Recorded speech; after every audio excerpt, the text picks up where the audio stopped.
Poem number 1 a photograph. ये किसके द्वारा लिखी गई है? ये जो पोइम है शर्ली टोल्सन के द्वारा लिखी गई है। चलिए आइए आगे बढ़ते हैं और इस पोइम का हिंदी ट्रांसलेशन जानते हैं। Cardboard show me how it was, यानी कार्डबोर्ड का मतलब होता है कोई एक सख्त कागज पे ली गई तस्वीर। इसका मतलब होता है सख्त कागज पे ली गई तस्वीर। यानी शर्ली टोल्सन कह रही है cardboard show me how it was, यानी जो वो कार्डबोर्ड थी ना सख्त कागज पर जो खींची गई तस्वीर है मुझे क्या कर रही थी, ये दर्शा रही थी कि मेरी माँ है जब एक, यानी जो शर्ली टोल्सन थी उसकी जो माँ थी वो बचपन के अंदर किस प्रकार से दिखाई देती थी। यानी जब वो छोटी एक लड़की हुआ करती थी ना, यानी जब पोएट्री की मोम, यानी जब कवियत्री की मोम एक छोटी बच्ची हुआ करती थी वो कैसे दिखाई देती थी तस्वीर के अंदर, वो उसके बारे में यहाँ डिस्कशन कर रही है। When the two girl cousin, यानी कवियत्री की माँ की दो चचेरी बहनें भी है जो उस तस्वीर के अंदर क्या कर रही है, कवियत्री को साथ में दिखाई दे रही है उस तस्वीर के अंदर। वेंट पैडलिंग, वेंट और पैडलिंग थी। पैडलिंग का मतलब होता है उथलते हुए पानी में, वो क्या कर रही थी, उथलते हुए पानी के अंदर चल रही थी। Each one holding one of my mother's hand, यानी दोनों दोनों बहनें थी ना और साथ में उन्होंने क्या कर रखा था, कवित्री ये बता रही है कि मेरी माँ का उन दोनों ने एक एक करके हाथ पकड़ रखा था और उस उथले हुए पानी में यानी बीच के यानी समुद्र के किनारे पर चल रही थी।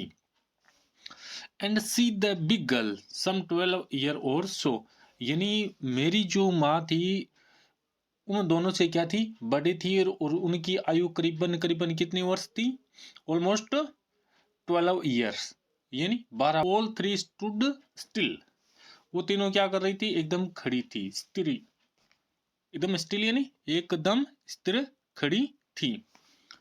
Smile through their hair at the uncle with the camera, यानी वो जो फोटो खींचने वाले अंकल थे उनकी ओर है ना देख कर क्या कर रही थी, मुस्कुरा रही थी और उनके बाल है वो उनके चेहरे के यानी फेस के ऊपर बिखरे हुए नजर आ रहे थे। A sweet face my mother's, यानी a sweet face my mother's, माँ का चेहरा कितना सुंदर क्या कर रहा था, दिखाई दे रहा था। यानी a sweet face my mother's, यानी मेरी माँ का कितना सुंदर चेहरा दिखाई दे रहा था। That was before I was boron, कब दिखाई दे रहा था, कब, that was before I was boron, यानी मेरे जन्म होने से पूर्व है। कब, मेरे जन्म होने से पूर्व है। कवित्री कह रही है कि मेरे जन्म होने से पहले क्या था, मेरा माँ जो मेरी माँ थी जब एक छोटी लड़की थी तब उसका चेहरा कितना सुंदर दिखाई दे रहा था। यानी वो कवित्री क्या कर रही थी, फोटो देख रही थी और उनके बारे में डिस्कशन कर रही थी, यानी अपनी जो थॉट है वो दे रही थी। And the sea which appear to be have changed less, यानी जो ये समुद्र है वो भी क्या है, अपियर्स यानी दिखाई दे रहा था, नजर आ रहा, टू हैव चेंज्ड लेस की ये भी परिवर्तित होता हुआ यानी बदलता हुआ नजर आ रहा था। वोस्ट देयर टेरिबली ट्रांजिस्ट फिट, और उनके जो या अस्थाई टेरिबली ट्रांजिस्ट फिट, और उनके पैरों को क्या कर रहा था, वो धो रहा था। अत्यंत अस्थायी क्षण था उनके लिए, यानी जो उनके लिए जो क्षण था वो अत्यंत अस्थायी एवं क्षणिक अस्तित्व रखने वाला क्षण था। कैसा था उनके लिए वो क्षण, कैसा था, अत्यंत अस्थायी एवं क्षणिक अस्तित्व रखने वाला क्षण था उनके लिए। यानी सम 20-30 ईयर्स लेटर, यानी करीबन 20-30 साल के बाद।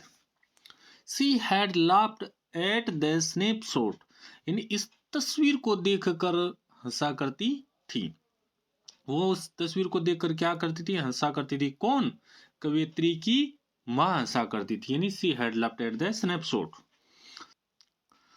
सी बेटी एंड डोली, सी हैड से, यानी मेरी माँ ने कहा, मेरी माँ ने कहा कि देखो, सी यानी देखो, बेटी एवं डोली की, बेटी एवं डोली देखो। And look how they dressed us for the beach, यानी देखो कि and how the end look how they dressed us for the beach.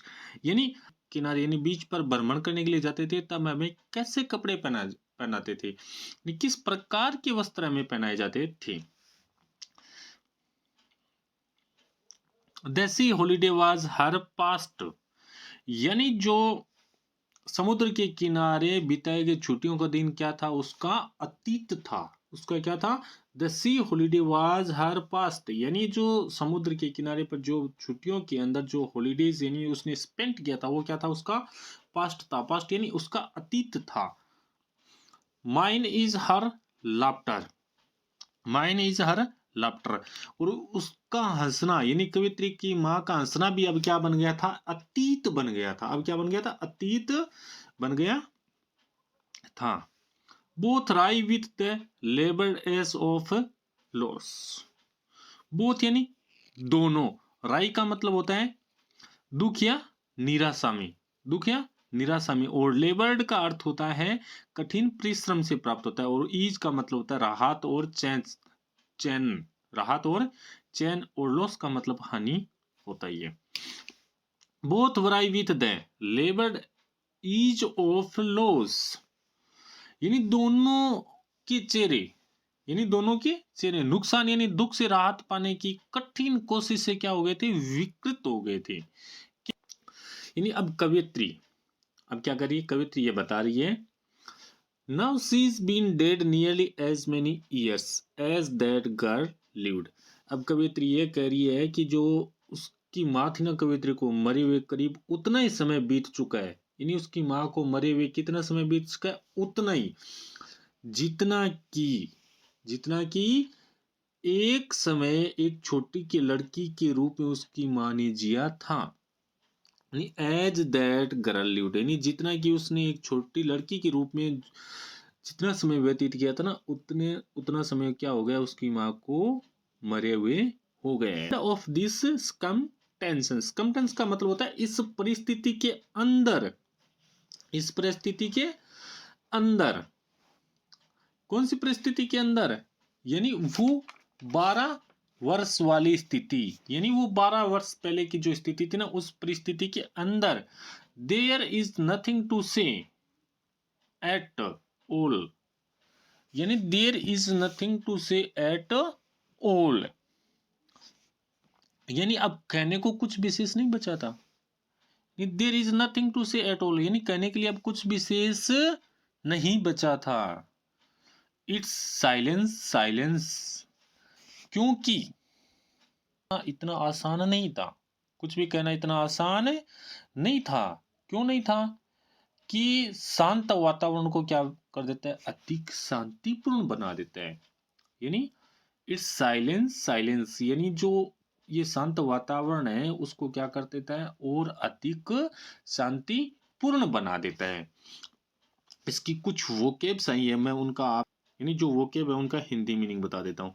सकटमनेस का मतलब होता है इस परिस्थिति के अंदर, इसका मतलब क्या होता है, इस परिस्थिति के अंदर होता है।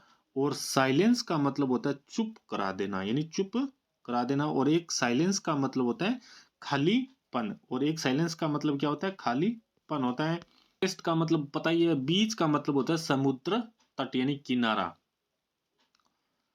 और इसके अंदर राई आया, राई का मतलब होता है दुख या निराशा, दुख या निराशा। और लेबर्ड का मतलब होता है कठिन परिश्रम।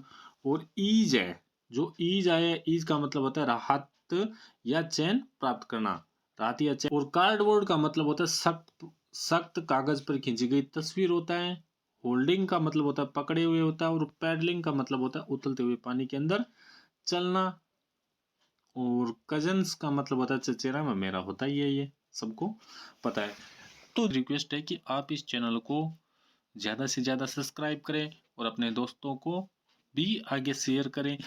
इस चैनल पर आपको 2024-25 जो नया सेशन है इसका सारा का सारा मैटर क्लास 8, 9, 10, 11, 12 हर एक क्लास का आपको इंग्लिश से रिलेटेड मैटर मिलेगा।